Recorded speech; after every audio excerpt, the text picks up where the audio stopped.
Merhaba arkadaşlar, kanalıma hoş geldiniz. Şimdi size bu güzel çantanın tarifini vereceğim. Telefon çantasından biraz daha büyük bir çantamız oldu. Hem telefonunuz hem cüzdanınız ya da koymak isteyeceğiniz başka şeyler sığabilir içine. Çok küçük bir çanta olsun istemedim. Biraz büyük olsun istedim. Çantanın eninin ve uzunluğunun ölçüleri videonun sonunda ve açıklama kısmında yer alacak. Eğer merak ediyorsanız santim olarak ölçülerini de. Çok güzel bir çantamız, çok kullanışlı. Lütfen kanalıma abone olup beğeni yorum yapmayı unutmayın arkadaşlar. Bu tariflerimi beğeniyorsanız ve devam etmesini istiyorsanız lütfen kanalıma destekte bulunun. Beni Instagram'da, Facebook'ta, TikTok'ta, Pinterest'te bütün sosyal medya hesaplarında takip edebilirsiniz. Hepsinde kanallarımın, sayfalarımın ismi Funda'dan El İşleri. Evet, oradan da eğer örmemi istediğiniz çanta modelleri varsa lütfen mesaj olarak yollayabilirsiniz.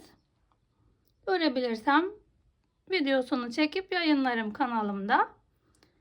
Şimdi şu şekilde güzel bir modelimiz var. Çok kolay bir model. Gayet basit örmesi ve bir kapak ördüm. Tabanını ve kapağını aynı modelden ördüm. Ben bu şekilde daha sert durduğu için bu şekilde tercih ediyorum. Ama siz sık iğne olarak da örebilirsiniz ikisini de. Evet, bu şekilde çantamız. Şimdi örmeye başlayalım. 180 gram ip yeterli olur. Bu arada 180 gram ip yeterli oldu. Evet, başlayalım örmeye.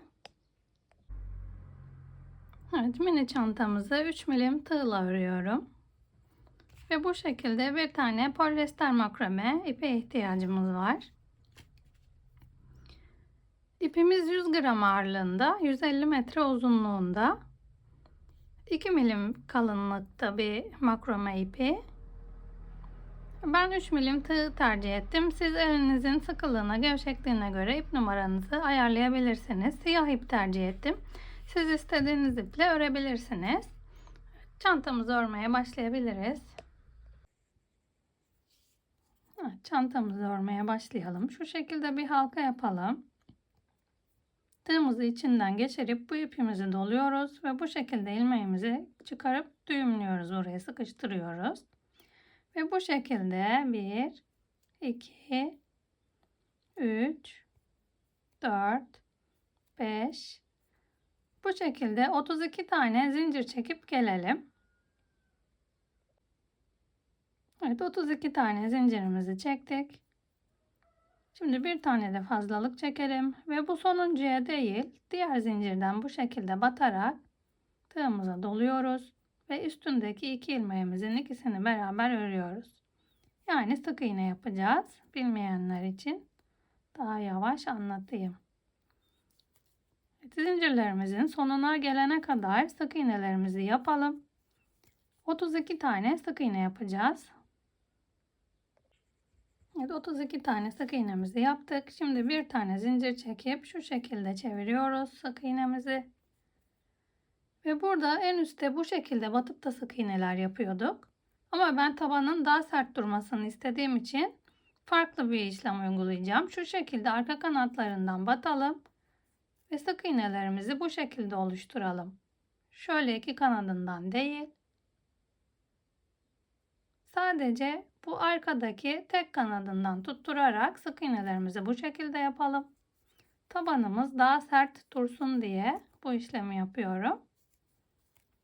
Hepsine birer tane arka kanadından batarak sık iğne yapıyoruz. Yine 32 tane sık iğnemiz olacak. Bu şekilde sıra sonuna kadar yapıp gelelim. Evet, 31 tane sık iğnemiz oldu. Şimdi bu sonuncuyu unutmayın diye bunu sizle beraber örelim.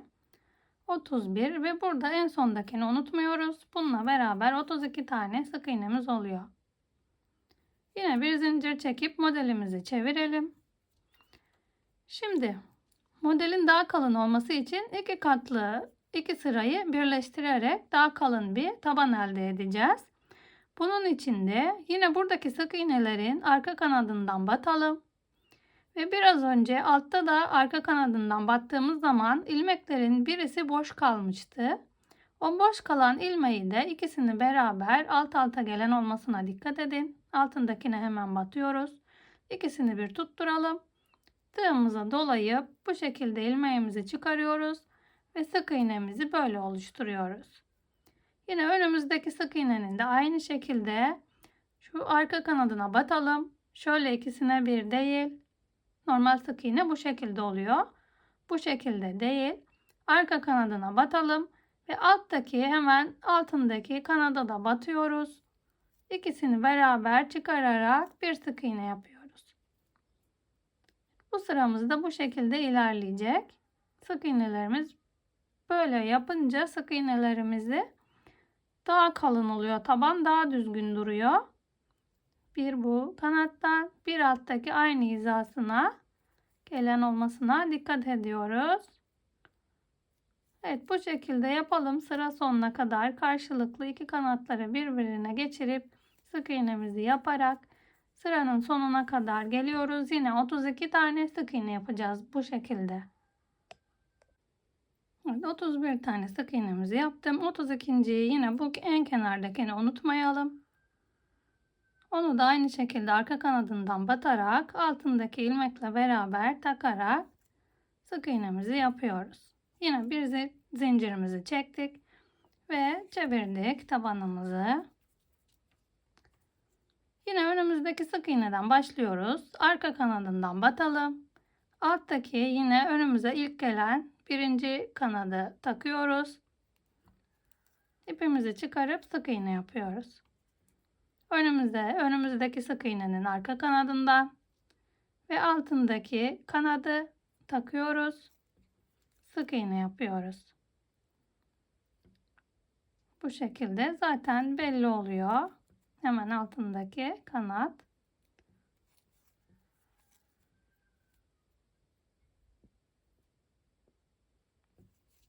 Bu şekilde sık iğnelerimizi yapalım. Yine sıra sonuna kadar 32 tane sık iğnemizi yapıp gelelim.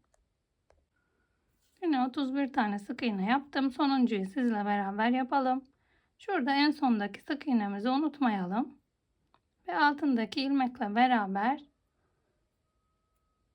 şu arka kanadından ve altındaki ilmekle beraber bir sık iğne daha, 32 tane sık iğnemiz oldu. Bir zincir çekiyoruz ve yine modelimizi çevireceğiz.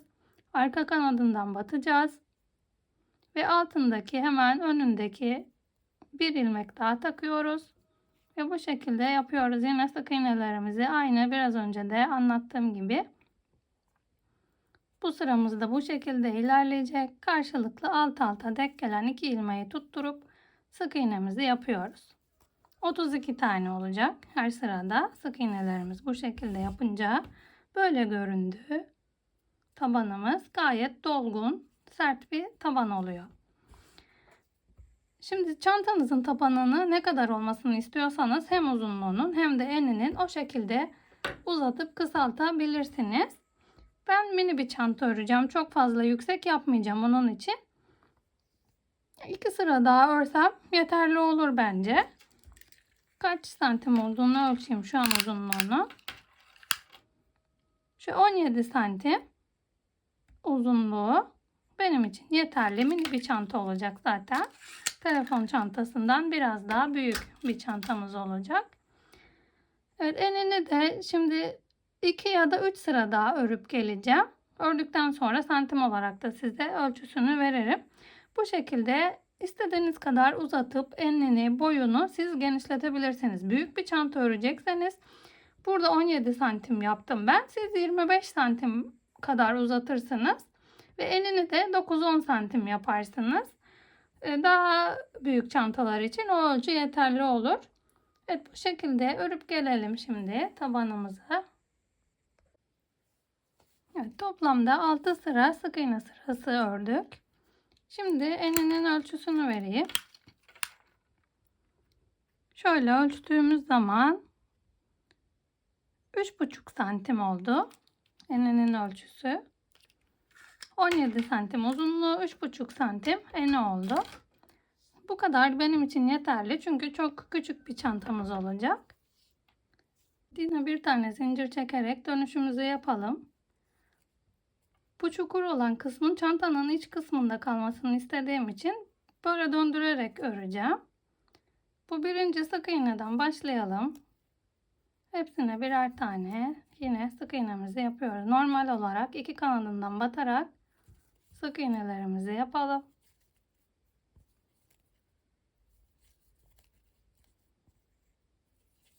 Sıranın sonuna gelene kadar hepsine birer tane, yine 32 tane sık iğnemizi yapıp gelelim. Evet, sıranın sonuna kadar zincirli sık iğnelerimizi yaptık ve sonuncuya da batıyoruz. Sonuncuya bir kez daha batalım. 2 tane sık iğne yapalım sonuncu sık iğnemize. Ve şimdi bu kenar kısmını öreceğiz. Şu şekilde bir boşluktan bir sık iğne kenarımızın tepesinden olacak şekilde buraya sık iğnelerimizi yapalım. Ben şimdi kaç tane sık iğne ördüğümü sayacağım size. Bu şekilde hepsine batıyoruz. Bu 2 tane yaptığımız sık iğnenin birisini de bu kenarda sayıyoruz. 1, 2, 3, 4, 5, 6. Bununla beraber 7 tane oldu. Ve birinci zincirimizden batalım. Yine buraya da bir sık iğne yapıyoruz. Aynı zincir boşluğuna bir tane daha sık iğne yapıyoruz. Ve diğer kenara gelene kadar buradaki zincirlerimizin hepsine birer tane sık iğnemizi yapalım.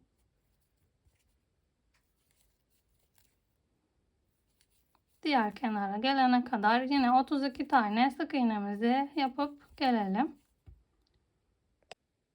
Hepsine sık iğnelerimizi yaptık. Burada sonuncu zincirimize 2 tane yine sık iğne yapıyoruz aynı boşluğa. Ve kenar kısmına döndüğümüzde yine bir çukura, bir tepeye olacak şekilde sık iğnelerimizi yapalım kenar kısmı için. Evet, yine köşeye kadar sık iğnelerimizi yaptık. Burada sık iğnemizin birincisine batalım. İlk başladığımız yer burası. Bu sonuncuya bir tane daha sık iğne yapalım burada. Ve birinci sık iğnemizin tepesine batıyoruz. Bir kaydırma yapıp bir zincir çekelim. Ve aynı boşluğa bir tane de sık iğne yapalım. Şimdi modelimizi uygulamaya başlayacağız. Bir tane sık iğne yaptık. Önümüze gelen sık iğnenin bu şekilde alttaki 2 tane kanadından tutturuyoruz. Ve sık iğnemizi böyle yapıyoruz burada. Önümüzdeki sık iğneye batıyoruz. Normal bir şekilde sık iğne yapıyoruz.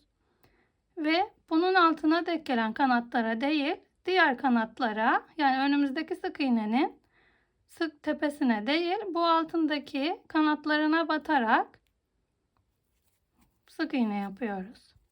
Önümüzdeki sık iğneye normal bir sık iğne, önümüzdeki sık iğnenin bu altındaki kanatlarına batarak bir sık iğne. Evet, modelimiz bu şekilde ilerleyecek. Şöyle daha yavaş anlatayım. Bir sık iğne yaptık. Tığımıza dolamıyoruz. Önümüzdeki sık iğnenin altındaki buradaki 2 tane kanadını takıyoruz. Ve bu sık iğnemizi bu şekilde yapıyoruz.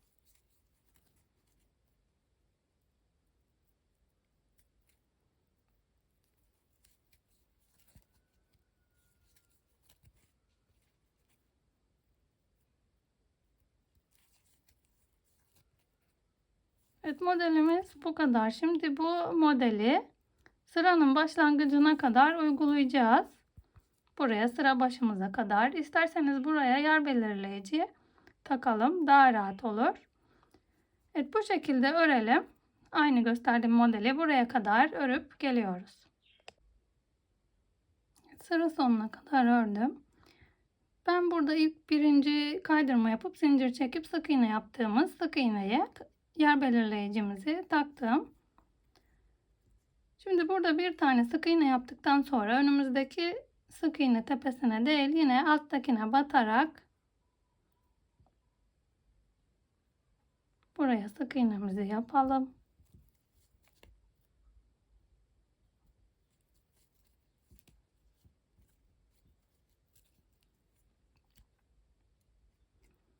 Ve sayının eşit olması için burada kaydırma yaptığımız yere de bir tane sık iğne yapıyorum.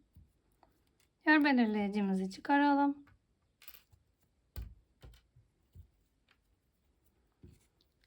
Ve şimdi birinci yaptığımız sık iğnenin bu şekilde ön kanatlarını yine takarak bir tane sık iğne yapıyoruz. Ve önümüze gelen sık iğneyi de bu şekilde normal bir sık iğne yapıyoruz. Köşemizi unutmayalım diye başladığımız yere yine bunu takalım buraya. Önümüze denk gelen sık iğnenin yine bu alttaki iki tane önde görünen kanadından takıyoruz. Bir sık iğne yapıyoruz. Önümüze gelen sık iğneye normal batıyoruz. Önümüzdekinin yine bu şekilde önden iki kanadına batalım. Diğerine normal sık iğne yapalım. Öbürünü önümüzdeki sık iğnenin iki kanadından tutturarak sık iğne yapıyoruz. Diğerini normal sık iğne yapıyoruz. Modelimiz bu şekilde ilerleyecek. Bu yer belirleyicimizi taktığımız yere kadar yine örüp gelelim. Evet, sıramızda dönüp geldik. Şimdi önümüzde normal batmamız gereken bir sık iğne var.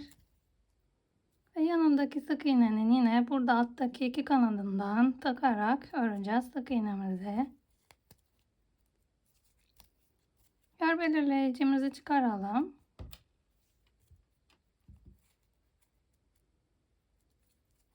Şimdi önümüzdeki bu boşluğa normal bir sık iğne yapıyoruz. Önümüzdeki sık iğnenin altındaki yine öndeki iki kanadından tutturarak bir sık iğne yapıyoruz. Ve birinci yaptığımız normal sık iğnemizde yer belirleyicimizi takalım yine. Burası sıramızın başı, unutmayalım. Önümüzdekine yine bir sık iğne, alttakinin bu tepecik görünenin üstüne denk geliyor sık iğne. Bu önümüzdeki de normal sık iğne görünüyor. Bunu ön kanatlarından örüyoruz. Önümüzdeki normal batıyoruz. Sıradakinin ön kanatlarından ördük. Diğerini normal sık iğne ördük. Diğerine bu öndeki iki tane kanadını tutturarak bir tane sık iğne yaptık. Bir normal sık iğne örüyoruz. Bir de bu sık iğnelerin önünden tutturarak örüyoruz. Evet, modelimiz bu kadar.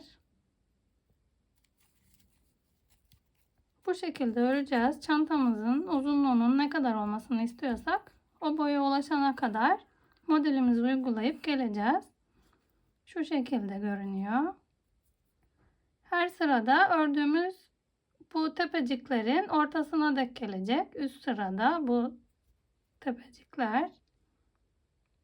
Evet, bu şekilde modelimiz uygulayıp istediğimiz boya ulaşana kadar aynı şekilde döne döne her sırada bu yer belirleyiciyi çıkarıp bunun içine yaptığımız sık iğne takıyoruz yer belirleyicimizi. Örüp gelelim. Evet, çantamızın yüksekliğine ne kadar olmasını istiyorsak o boya ulaşana kadar örüp geldik. Şöyle ben eninin uzunluğunun ölçüsünü size vereyim. Eni 17 santim. Uzunluğu da şu şekilde ölçtüğümüz zaman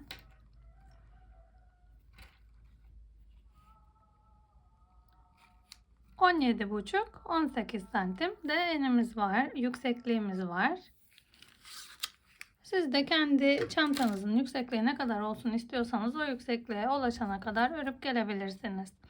Burada yer belirleyicimizi taktığımız yere kadar örüp geldik. Şimdi bu yer belirleyicimizi çıkaralım.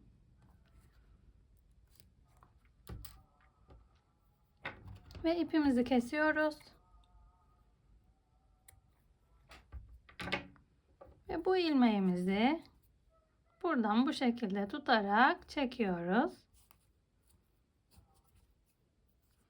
Burada önümüzdeki sık iğneden değil, diğer sık iğnenin altından takalım. tığımızı ve bu ipimizi geçirerek bu şekilde arkaya doğru çekelim. Ve şimdi de en son yaptığımız sık iğnenin yine içinden ilmeği çıkardığımız aynı yer. Şu şekilde arkadan takalım tığımızı ve arkaya doğru çekelim ipimizi. Evet, bu şekilde geçişlerimiz daha düzgün olacaktır. Bu ucumuzu şimdi içinden yürüterek burada kaybedeceğiz ve polyester makrome iple ördüğüm için en sonda kalan ucu çakmakla yakacağız ve buraya yapıştırarak kaybediyoruz ucumuzu, dökülmesin diye hem bozulmasın diye daha sonra. Evet, siz de bu şekilde ucumuzu kaybedelim, görüşelim. Evet, ucumuzu kaybettikten sonra şimdi ben burada ağız kısmından ilmekler alarak kapak kısmını örmeye başlayacağım. Şu şekilde tam eşit olacak şekilde çantamızı iyice düzeltiyoruz. Ve en kenardaki ilmekten bir iki tane içeriden olacak şekilde buradan tığımızı ekleyerek buradan da 2 tane sık iğne kalacak yere kadar sık iğneler örüp geleceğim. Şimdi buradan ipimizi tığımıza geçirelim ve bir tane zincir çekelim. Ve aynı boşluğa bir tane de sık iğne yapalım. Evet, burada önümüze gelen bütün sık iğnelerin tepesine birer tane sık iğne yapıyoruz. Hepsine birer tane sık iğnemizi yapalım.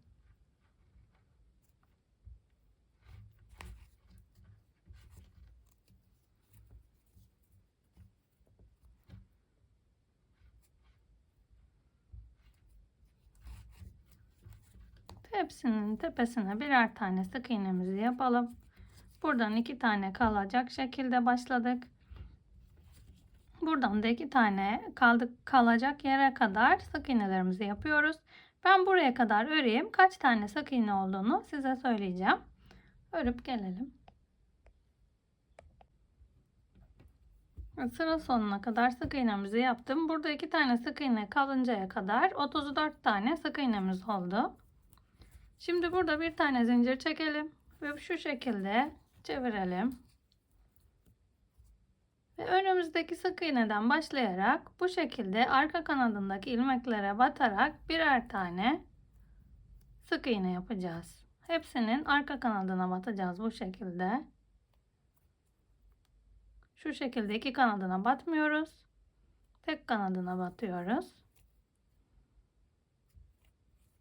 Aynı tabanda ördüğümüz gibi kapak kısmını da aynı tabandaki modelden öreceğim. Bu şekilde hepsine birer tane sık iğne yapalım. Arka ilmeklerine batarak 34 tane sık iğne yapıp gelelim. Evet, 33 tane sık iğnemizi arka kanatlarından batarak ördük. Burada sonuncu sık iğnemize de yine arka kanadından batarak sık iğnemizi yapalım. Bir zincir çekiyoruz ve modelimizi çeviriyoruz. Şimdi burada aynı tabandaki modeli uygulayacağız yine.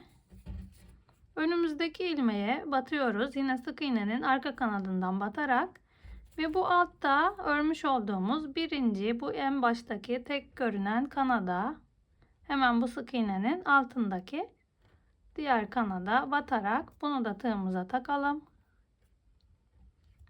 Ve bu ikisini beraber bir tane sık iğne şeklinde örelim.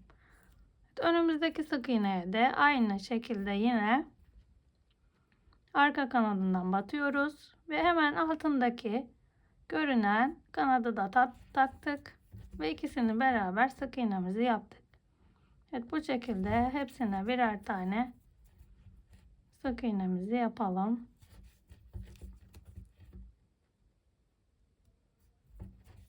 Evet, sıranın başına gelene kadar, sonuna gelene kadar aynı şekilde bu iki ilmeği beraber öre öre, buradaki iki ilmeği beraber öre öre sık iğnelerimizi yapacağız. Sıranın başına kadar bu şekilde ilerleyelim. Evet, yine 33 tane sık iğne yaptım. Şu şekilde sonuncuyu da unutmayalım. Burada kenardaki bu sık iğnemizin de arka kanadından batalım ve hemen altındaki ilmeğimizi de takıyoruz ve sık iğnemizi yapıyoruz. Bir tane zincir çekip çevirdik. Her sırada 34 tane sık iğne olacak. Evet, hemen önümüzdeki sık iğnenin arka kanadından takıyoruz ve hemen altındaki diğer kanadı da takıyoruz. Sık iğne yapıyoruz. Sıradaki sık iğnemizden batalım. Hemen altındaki ilmekten batalım. Sık iğne yapalım. Yani tabanımızı da bu şekilde örmüştük. Daha sert durması için. Kapak kısmımızın da daha düzgün, daha sert durması için ben bu modeli uyguladım. Ama size zor geliyorsa sık iğne olarak da örebilirsiniz. Kapak kısmını ve taban kısmını. Bu şekilde hepsine birer tane sık iğne yapıyoruz. Evet, modelimizin yapılışı bu kadar. Kapağımızı da bu şekilde öreceğiz. Aynı şekilde arka kanatlarına bata bata birleştirerek sık iğnelerimizi yapıyoruz ve bir zincir çekerek dönüyoruz. Ve istediğimiz kapak boyuna ulaşana kadar, ne kadar istiyorsak kapağının boyunu, isterseniz buraya kadar örün, isterseniz aşağı kadar örün. Yani siz nasıl istiyorsanız zevkinize göre ayarlayabilirsiniz. Evet, örelim gelelim. Ben de ördükten sonra kaç santim ördüğümü size söyleyeceğim. Evet, kapağımızın örülüşü bitti. Ben bu şekilde kapak boyunun iyi olduğunu düşündüm. Şöyle tokamızı tutturduğumuz zaman burası benim için yeterli. Siz isterseniz daha kısa bırakarak buraya da tokayı takabilirsiniz.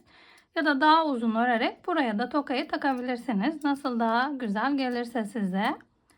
Şimdi kaç santim ördüğümü de ölçeyim.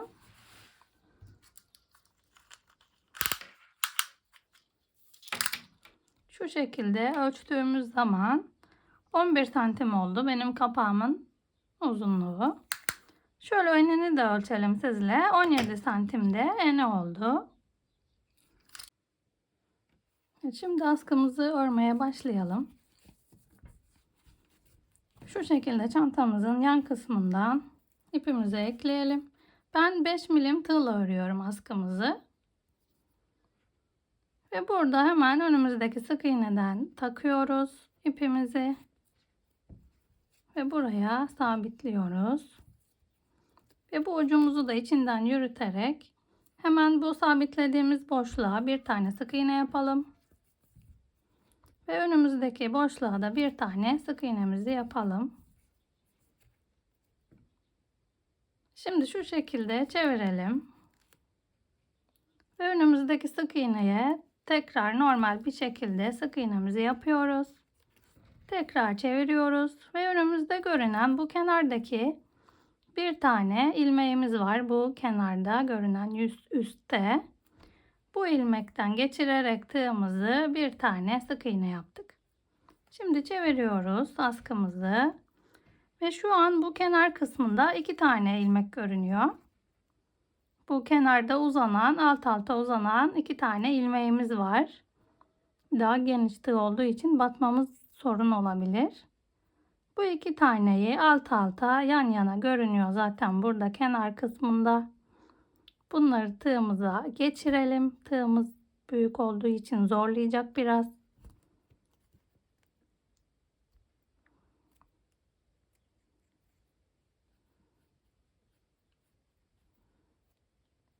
Şu şekilde ikisini takıyoruz. Bir sık iğne yapıyoruz. Tekrar çevirelim modelimizi. Yine bakın burada alt alta 2 tane siyah olduğu için çok belli olmayabilir ama eğer anlaşılmamışsa Angles askı olarak arattığınız zaman askının nasıl yapıldığı karşınıza çıkacaktır. Şu şekilde önümüzdeki 2 ilmeği üstte görünen tığımıza takıyoruz. Ben askısı biraz daha kalın olsun diye 5 milim tığla ördüm. Siz eğer askısının ince olması fark etmez derseniz aynı çantamızı ördüğümüz 3 milim tığla örebilirsiniz. Daha kolay olur onunla örmesi. Şu şekilde yine önümüzdeki 2 ilmeği taktık ve bir sık iğne yaptık. Çevirdik. Hemen önümüzde 2 tane belli oluyor zaten bu ilmekler. Bunlara takıyoruz tığımızı. İlmeğimizi çıkardık. Bir sık iğne yaptık. Bu şekilde çevire çevire yine önümüzde 2 tane ilmek. Ördükçe daha kolay oluyor batması. İlk başlarken biraz zorlayabiliyor. Çevirdik. Yine önümüzde 2 tane ilmek duruyor. Batırdık. İlmeğimizi aldık. Sık iğnemizi yaptık. Tekrar döndürdük.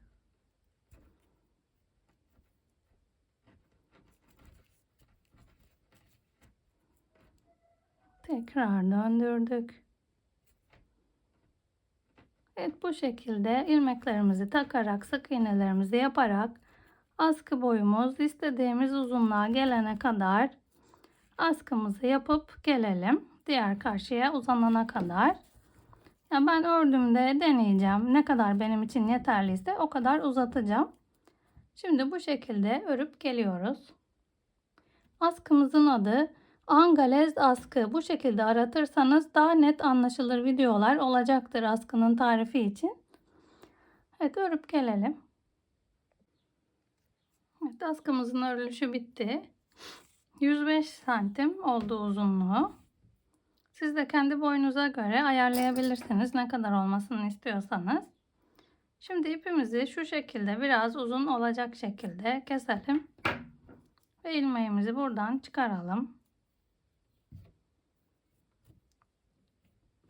Evet, askımızın yönünün düz gelmesine dikkat edelim. Ve bu kenar kısmına tutturacağız şimdi. Şuradaki sık iğnemizin içinden tığımızı takalım.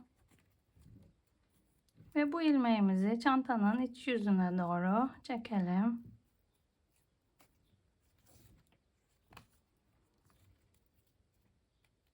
Şimdi bu ilmeğimizin çıktığı yerden tığımızı takıyoruz. İlmeğimizi bu şekilde askımızın içinden geçiriyoruz.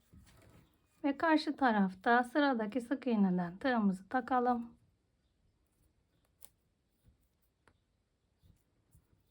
İpimizi dolayalım. İçe doğru çekelim. Şimdi bu yanındaki sık iğnenin askımızın kenardakinden takıyoruz. Ve biz sıradaki sık iğneden yine tığımızı takıp ipimizi içe doğru çekelim. Bu şekilde ekledik buraya. Şimdi bu ipimizi, fazlalık ipimizi çantanın iç yüzünü çevirerek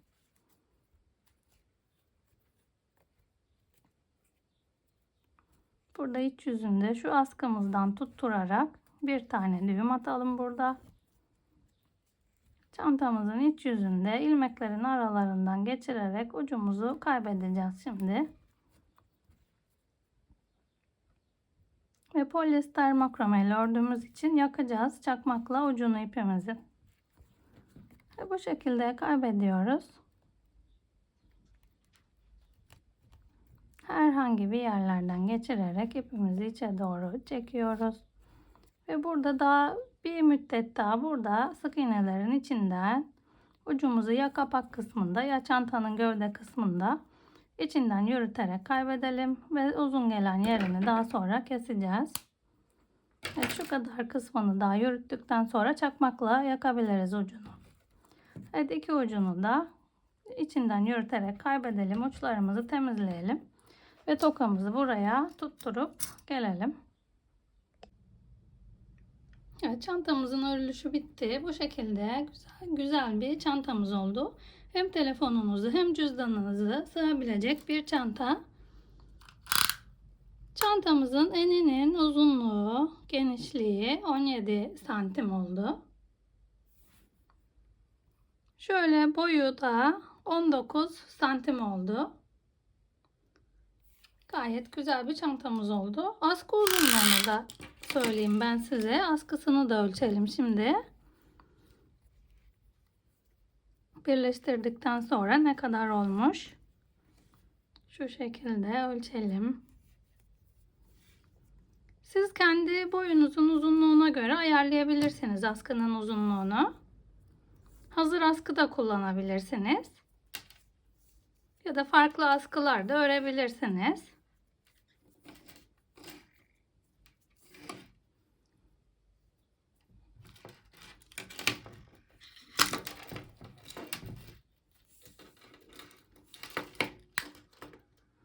Evet, 105 santim askamızın uzunluğu. Bu kadar uzunluk benim için yeterli. Şu şekilde kapağımız ve çantamız. İsterseniz astar dikebilirsiniz. Ya da bu şekilde toka yerine siz çıt çıt da dikebilirsiniz altına. Kapağını daha da uzatabilirsiniz. Daha da kısaltabilirsiniz. Tamamen size kalmış. Bu şekilde. Bu arada 180 gram ip gitti. Çantamız için. Evet. Bu çantamızın örülüşü de bu şekildeydi. Yapacak olan herkese kolaylıklar dilerim. Farklı çanta tarifleriyle görüşmek üzere.